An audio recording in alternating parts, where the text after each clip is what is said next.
Luis Patawaran, Teresita Siringan and family, Parolma and Capenya family, Capenya and Muli family, Marilu Kalilung and family, Pepito and Mila Bukad and family, Bong, Alice and Andre Galang, Tony and Helen Gosun and family, Salamat and Makasayat family, Villa Villarais and family, RTE Construction, Mac Velasco and family, Stephen Floyd Gopez, Randy David and family, Edwin David and family, Amelia De Leon and family, Maria Paz Miranda and family, Romy and Rowena Bernardo and family, Jojo and Det Timbang and family, Santos family, June and Kathy Baluyut and family, Joyce Ocampo and family, Tayag family, Nicole Timoteo, Remy Santa Cruz and family, Josie Dizon and family, Remigio Rosimo Jr. and family, Raymond Cayetano and family, Dalen, Donato and Devion Tagana, Noel and Miriam Dunca and family, Carol Ramoneda, Soto Pineda family, the EMDC, ANF, Apostoles, and Cluster Phase 1A residents. For the birthday Thanksgiving of Marilyn Permites and Mark Leo Malig. For the safe travel of J. Ace David and family. For the wedding anniversary of Ramon Jr. and Rowan Ramoneda. For the special intentions of Mary Manette Pineda, Nelson Dampil, Joselito Garcia, Dick and Helen Galang, Ella Gomez, Eleanor Ventura, Jonel Pamintuan, Pauline Deirit, Socorro Garma and family, Camille Angelica Nuki, Benedict Gerald Razon, Katrina Camille Gozun, Derek and Flor Sanchez and family, Del Rosario and Basilio family, Tony and Vanji Canlas, Princess and Rex, Chavana Luzel Gopiao, Lorna Pineda, Marisa Roque, Mary Abigail Tayag, Jason Balagtas and family, and Robert Alderite. For the speedy recovery, safety, good health, and complete healing of Sister Benita Reyes, Remio Pangan, Melissa Villanueva, Maricon Macadangdang, Ronnie Reyes, Perry Deirit, Archimedes Kayanan, Emmanuel Pineda, Anthony Chase Gozun, Kristen Rain Rugayan, Lydia Aquino, Josie Palafox, Irene Autencio, Pauline Deirit, Nelson Nukup, Althea de la Cruz, Nicole Timoteo, Marilu Santiago, Rose Tiglao, Milger and Antoinette Javier, Luz Co, Clarita Doruelo, Nelson Cabalya, Zenaida Matias, Emeline and Takao Inoue, Emiliano Di Maano, Teresita Soto, and all our sick relatives and friends and those with COVID at present. For the guidance and protection of the Holy Spirit for the families of Ani Razon, Antonio and Josefina Guevara, Alfredo Jr. and Amelia Julian, Bert and Angie Bautista, Imelda and Clifford Ray Umali, and Eusebio and Norma. We pray for the eternal repose of the souls of Manuel, Teresita, Mark Louie, Juanita, Cesar, Marian, Merla, and Olga, Mark Romuald, Mario, Arsenia, Rodolfo and Siriaco, Emiliano and Nieves, Jose, Trina, and Perla, Benedicto and Rodrigo, Victoria, Jernan, Walter, Felicidad, Lionel, Estrella, Among Aristotle, Edgar, Marcelo, Ludina, Ann Katrina, Honesto Sr., Mariano, Cheryl, Luis, Joseph, Romeo Sr., Edgardo, Wilma, Oscar, Oliva, Honorato, Daisy, Cecilia, Cesar, Alice, Janice, Seferino, Angela Rustico, Petra, Claro, Rufino, Oliva, Remio Sr., Victoriana, Domingo, Estela, Ramon Sr., Charlie Boyd, William, Romeo, David Anselmo, Edgardo, Felicissima, and all the poor souls in purgatory, and all those who have died because of the pandemic, and also for our safety and the safety of all frontliners against COVID.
Holy Spirit. Amen. The grace of our Lord Jesus Christ and the love of God and the communion of the Holy Spirit be with you all. And with your spirit. It's day 5 of the Simbang Gabi.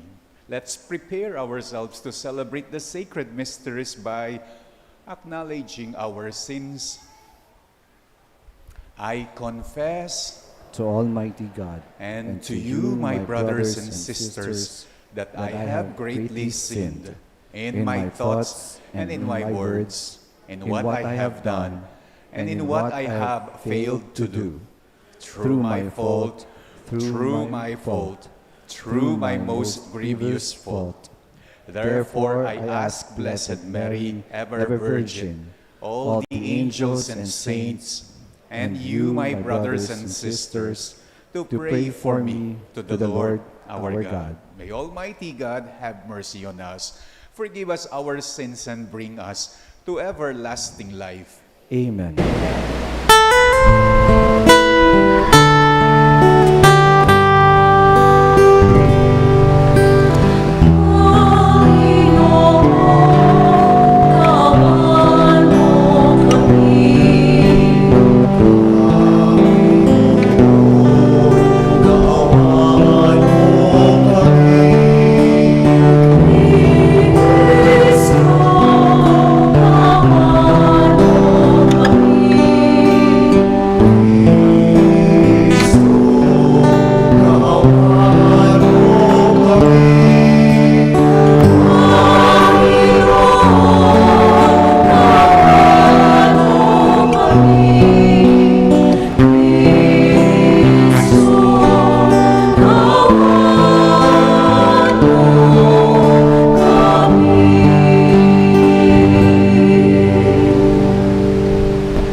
whose ineffable word the Immaculate Virgin received through the message of an angel, and so became the dwelling place of divinity, filled with the light of the Holy Spirit, grant, we pray, that by her example we may in humility hold fast to your will. Through our Lord Jesus Christ, your Son, who lives and reigns with you in the unity of the Holy Spirit, God, forever and ever. Amen.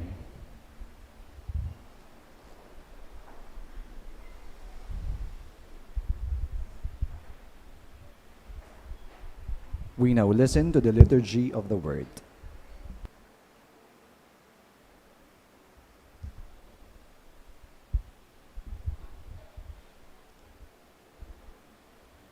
A reading from the book of the prophet Isaiah.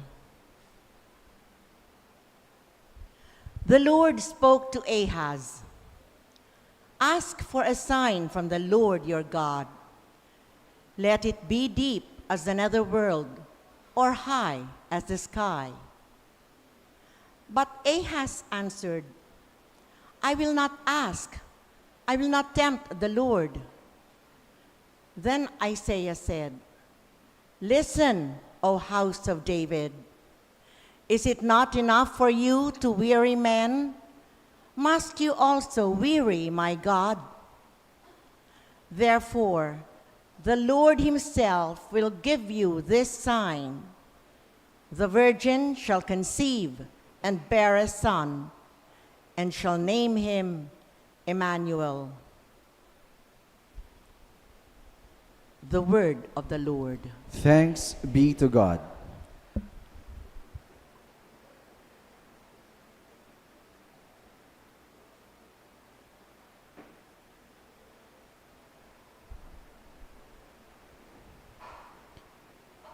Responsorial Psalm. Let the Lord enter. He is the King of glory. Let the Lord enter. He is the King of glory. The Lord's are the earth and its fullness, the world and those who dwell in it. For he founded it upon the seas and established it upon the rivers. Let the Lord enter. He is the King of glory. Who can ascend the mountain of the Lord, or who may stand in his holy place? He whose hands are sinless, whose heart is clean, who desires not what is vain. Let the Lord enter. He is the King of glory. He shall receive a blessing from the Lord, a reward from God his Savior. Such is the race that seeks for him, that seeks the face of the God of Jacob. Let the Lord enter. He is the King of glory. We shall now rise to honor the Holy Gospel.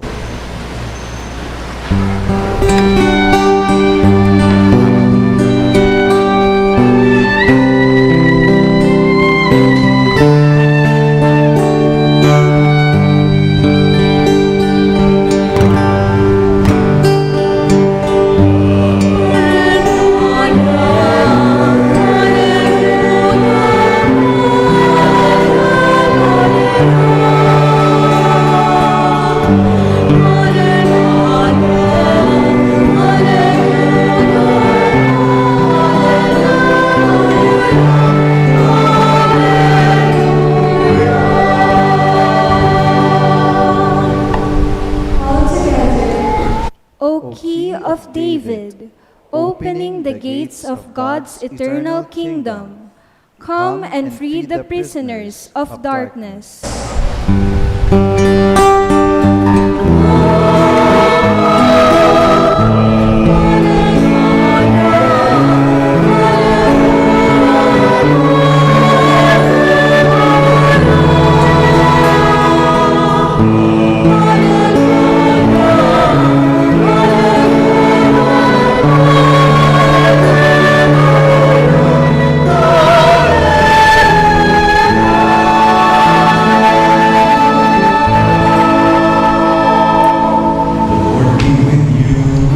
your spirit. A reading from the Holy Gospel according to Luke. Glory to you, O Lord.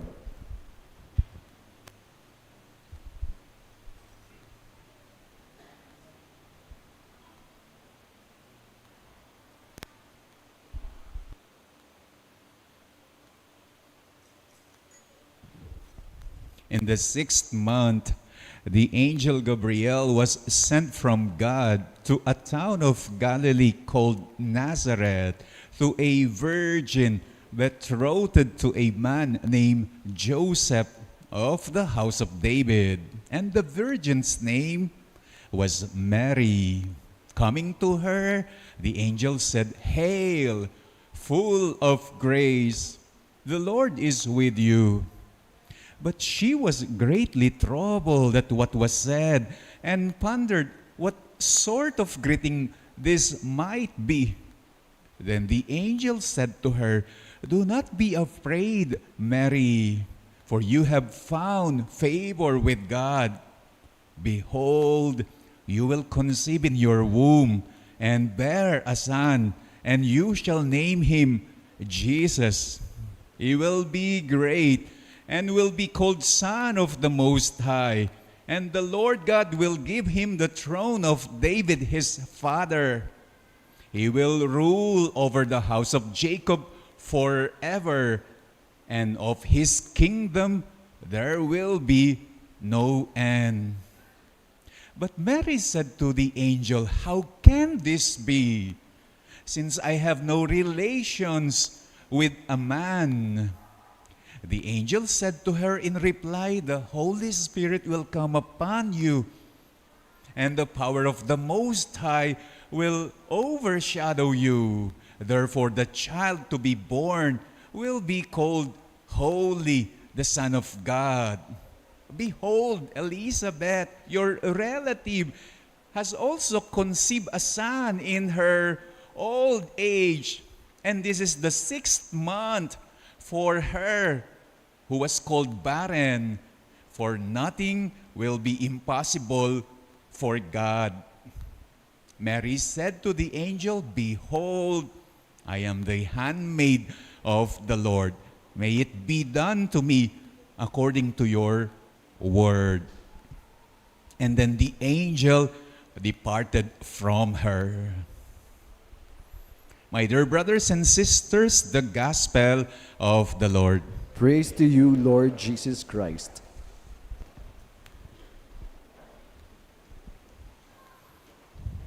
Wala daw birhen na pangit. Tignan nyo ang mga larawan at ang mga rebulto ng inang birhen. Lahat maganda siya. Kaya ang mga kinukuha nilang mga gaganap bilang inang birhen sa mga panunuluyan, lahat magaganda sila. Dahil daw, ang birhen at ang maganda magkasing hulugan.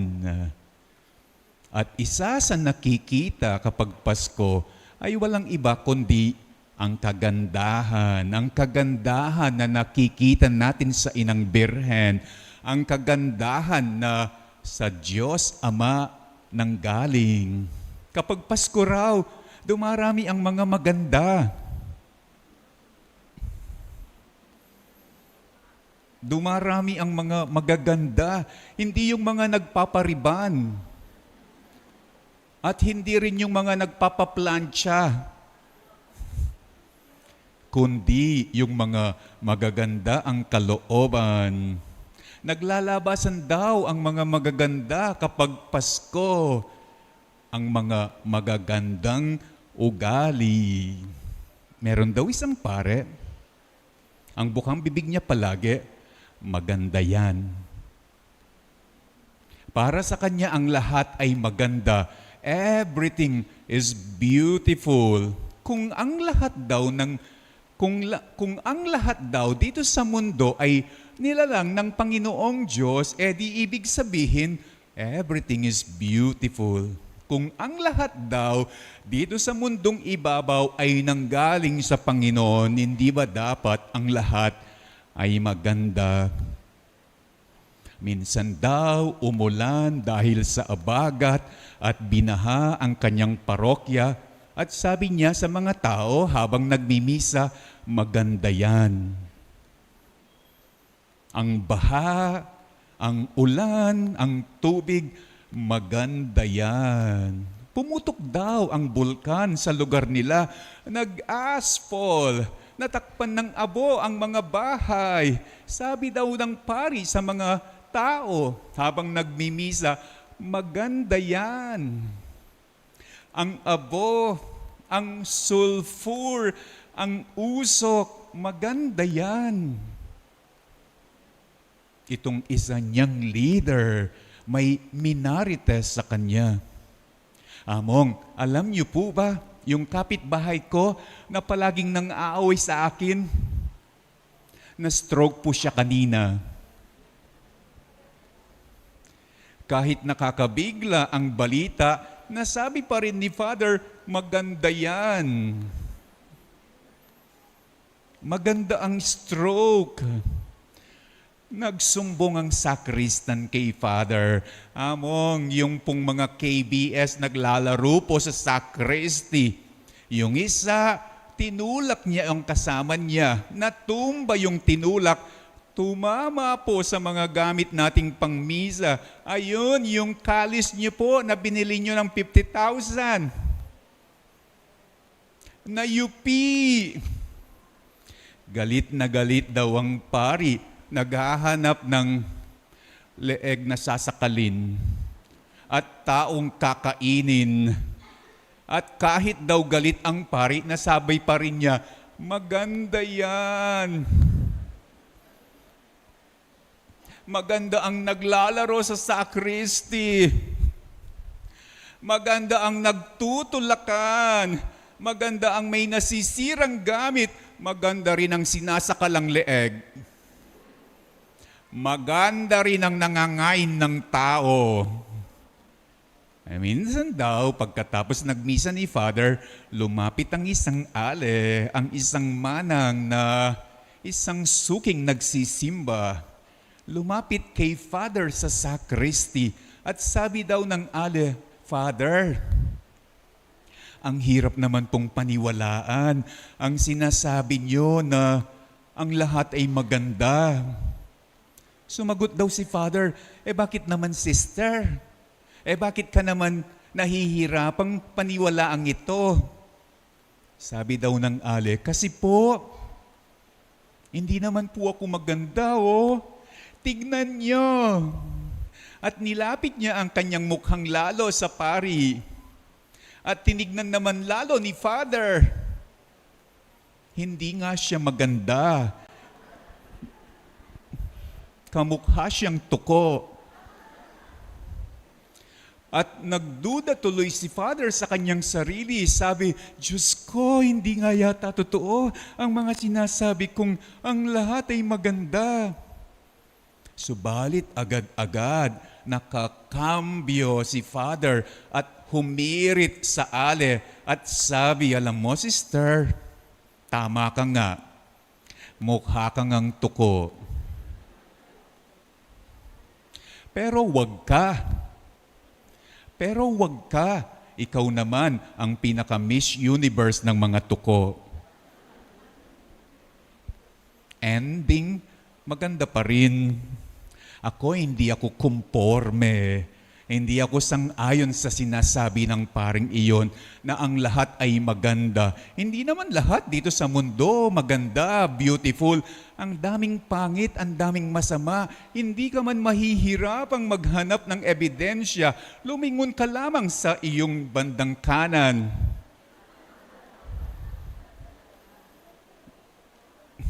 Lumingon ka lamang sa iyong bandang kaliwa. O gusto mo, tumingin ka sa harap ng altar. Sa halip na sabihin ang lahat ay maganda, para sa akin, mas nababagay, mas akma kung sabihin, ang lahat ay may ganda. Iba ang lahat ay maganda sa ang lahat ay may ganda. Iba Ang lahat ay maganda ang lahat ay may ganda. Sa halip na sabihing ang lahat ay mabuti, which is not true, mas nababagay, mas akma kung sabihin na ang lahat ay may buti. Dahil sa buhay natin, sa lahat ng tao, palagi naghahalo ang pangit at ang maganda, ang tama at ang mali, ang mabuti at ang masama. Walang tao na puro mabuti o puro masama. Walang tao na puro maganda o puro pangit. Walang tao na puro tama o puro mali. Bawat isa sa atin ay may timpla ng mabuti at masama, tama at mali, maganda at pangit. Hindi totoo na lubos madumi ang politika. Meron din namang malinis, yung hindi yumayaman, yung hindi nandadaya, yung hindi naaadik sa kapangyarihan. Hindi rin totoo na lubos na malinis ang simbahan ng Santa Iglesia. Ang Roman Catholic, meron din namang mga nakakahiya. Paring may anak, paring nakadispalko, paring nakadimanda. Bakit maganda ang Inang Birhen? Maganda ang Inang Birhen hindi dahil sa buhay niya, maganda lahat ang nakita niya. Sa buhay niya, he was surrounded by everything that is beautiful. Hindi. Nakita rin niya sa buhay niya kahit ang masama. She was also surrounded by masama. Pero what is beautiful to her, hindi niya kinalimutan ng mabuti. Maganda ang Inang Birhen hindi dahil sa buhay niya puro ang naranasan niya ay ginhawa. Hindi. Nakita rin niya. Kahit ang mahirap, agyanging masakit. Pero what is beautiful to her, hindi niya kinalimutan ang ginhawa. Nakita niyang pareho ito. Ang dalawang ito ang mabuti at ang masama at isa lamang ang kanyang pinili. Ang mabuti, ang kabutihan. Sa buhay niya bilang dalaga at sa buhay niya bilang pamilya, kahit maraming kalupitan sa mga nanunungkulan noong panahon niya ang kanyang nasaksihan, pinaibabaw pa rin niya ang maganda. Sa murang edad niya, sabi ng Ebanghelyo, kahit she is greatly troubled, kahit hindi niya lubusang maunawahan, kahit meron siyang pag-aatubili sa pagbabalita sa kanya ng anghel, kahit meron siyang takot, how can this be? I have no relation with a man. Pinili niya pa rin ang sumunod. Pinili niya pa rin ang tumalima, to obey, kesa sa sumuway. Sabi ng gospel at the end, I am the handmaid of the Lord. May it be done to me according to your word. Alam niyo kung anong sikreto niya? Enough na sa Inang Birhen na itong hindi niya nauunawaan ay may kardang espiritu ng Panginoon. Enough na sa Inang Birhen na itong sa kanya nakakaligalig, itong sa kanya nakakatakot, it bears the Holy Spirit na kahit mabigat ang kinakarga niya, sapat na sa kanya ang isang katotohanan sa buhay. Ang lahat ay may ginhawa.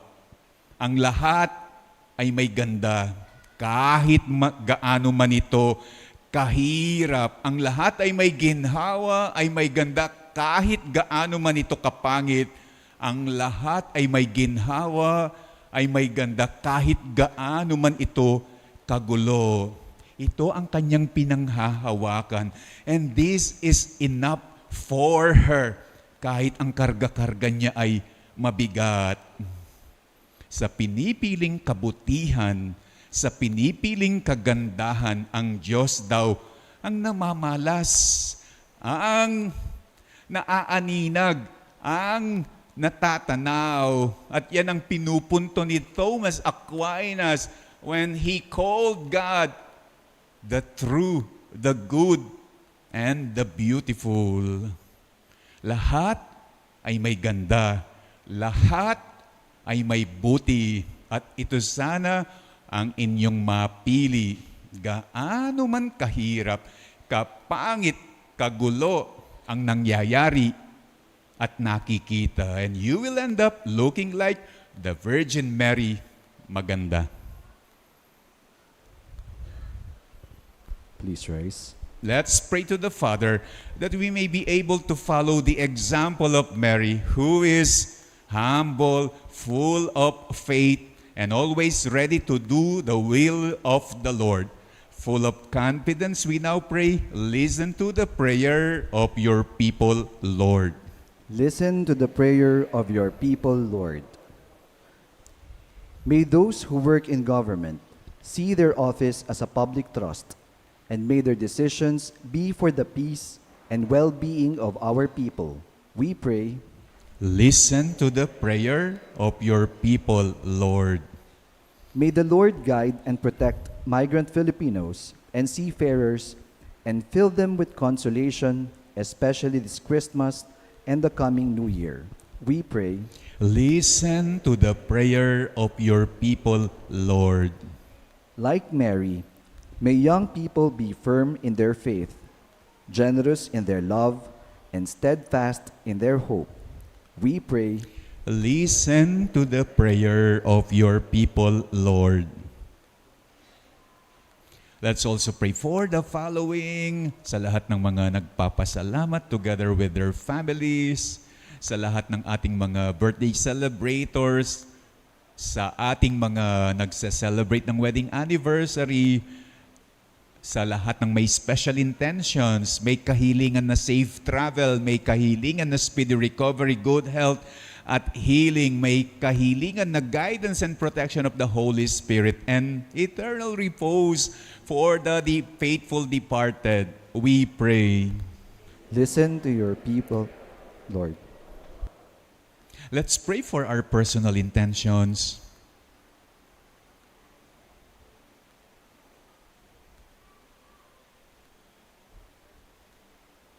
Father, your eternal word took flesh on earth when the Virgin Mary placed her life at the service of your plan. May we follow her example in preparing for the coming of Jesus, your Son and our Lord. Amen.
bigay ng buhay, ang pagkain ng kaligtasan.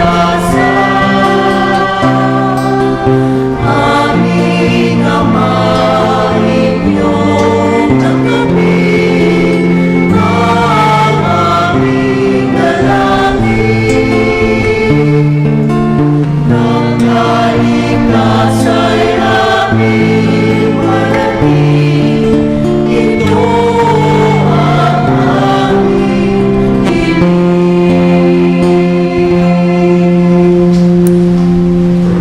Pray that my sacrifice and yours may be acceptable to God, the Almighty Father. May the Lord accept the sacrifice at your hands for the praise and glory of his name, for our good and the good of all his holy church. Let us pray.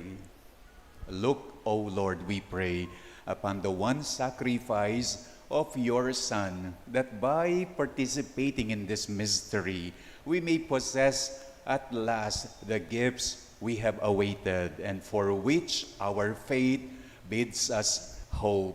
Through Christ our Lord. Amen. The Lord be with you. And with your spirit, Lift up your hearts. we lift them up to the Lord. Let us give thanks to the Lord our God. It is right and just. It is truly right and just, our duty and our salvation, always and everywhere to give you thanks, Lord, Holy Father, Almighty and eternal God, through Christ our Lord. For all the oracles of the prophets foretold him, the Virgin Mother longed for him, with love beyond all telling. John the Baptist sang of his coming and proclaimed his presence when he came.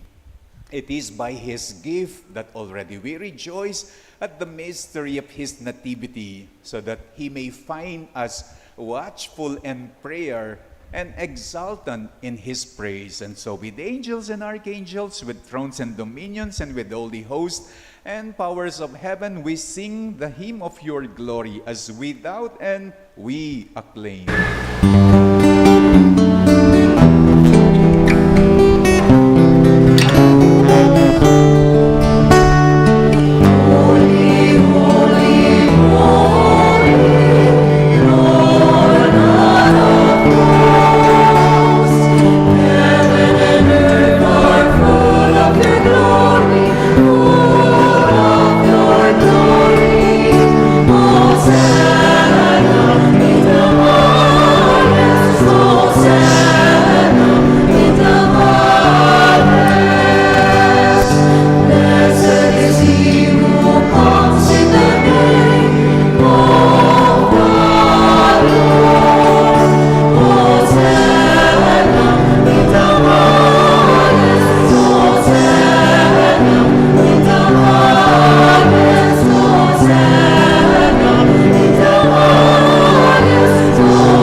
Make holy, therefore, these gifts, we pray, by sending down your Spirit upon them like the dewfall, so that they may become for us the body and blood of our Lord Jesus Christ. At the time he was betrayed and entered willingly into his passion, he took bread and giving thanks, broke it, and gave it to his disciples, saying, "Take this, all of you, and eat of it, for this is my body, which will be given up for you."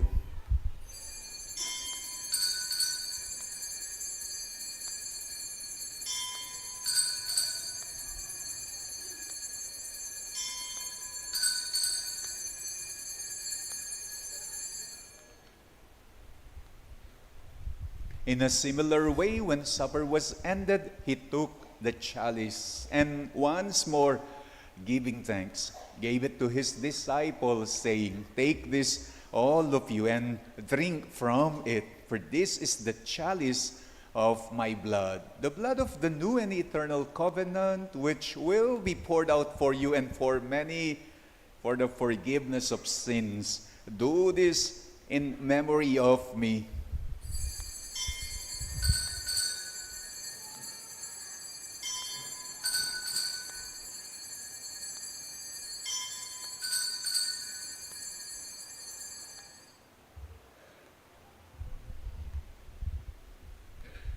The mystery of faith.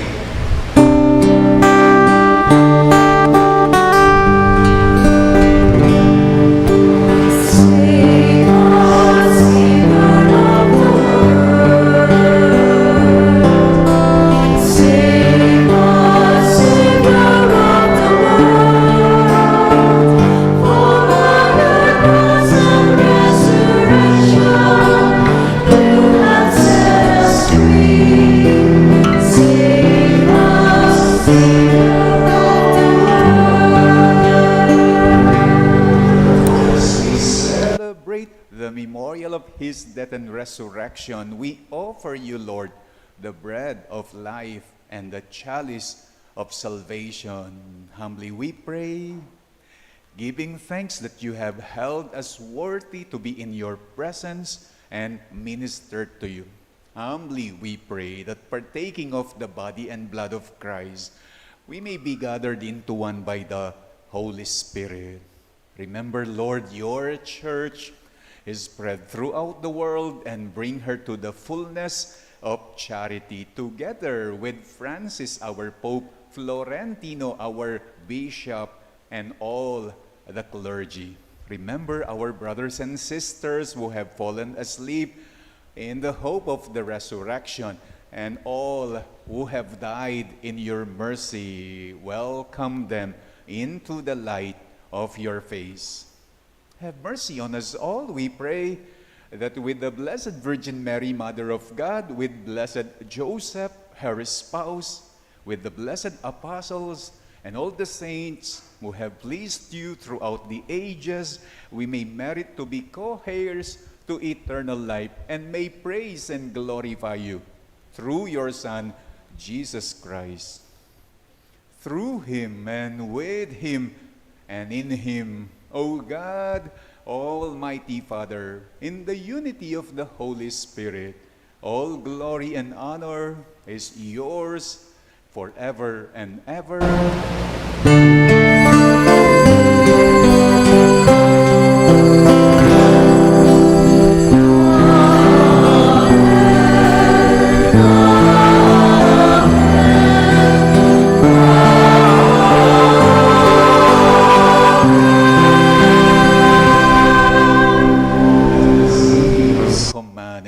By divine teaching, we dare to pray.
grant peace in our days, that by the help of your mercy, we may be always free from sin and safe from all distress, as we await the blessed hope and the coming of our Savior Jesus Christ. For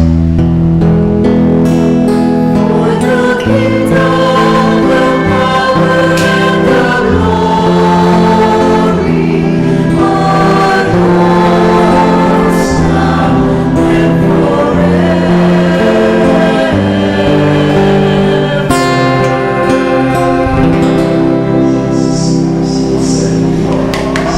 Peace I leave you, my peace I gave you. Look not on our sins, but on the faith of your church, and graciously grant her peace and unity in accordance with your will, who live and reign forever and ever. Amen. The peace of the Lord be with you always. And with your spirit. Let us now offer each other the sign of peace.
Behold the Lamb of God.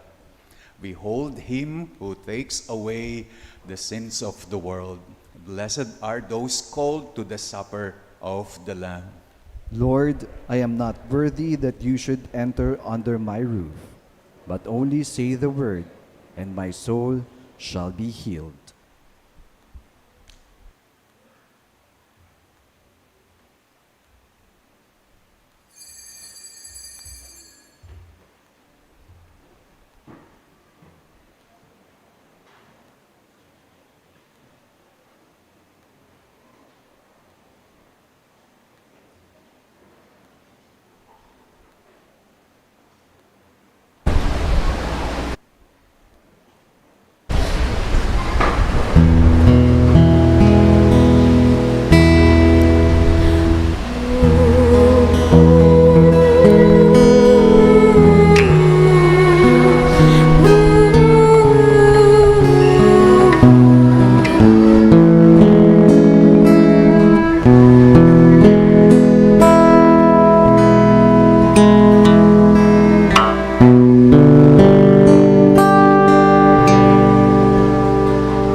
A child shall be born.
of God is my heart's desire, to gaze upon the Lord is my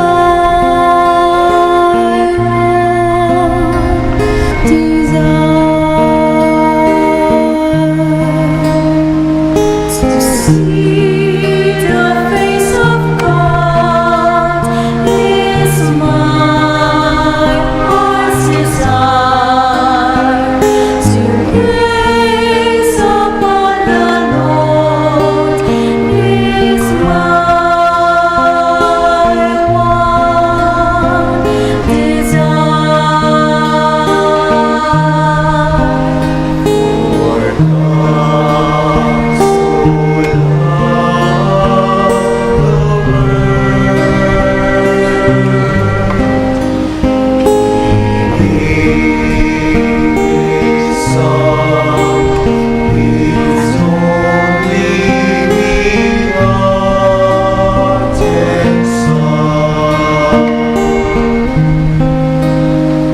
To see the face of God is my heart's desire.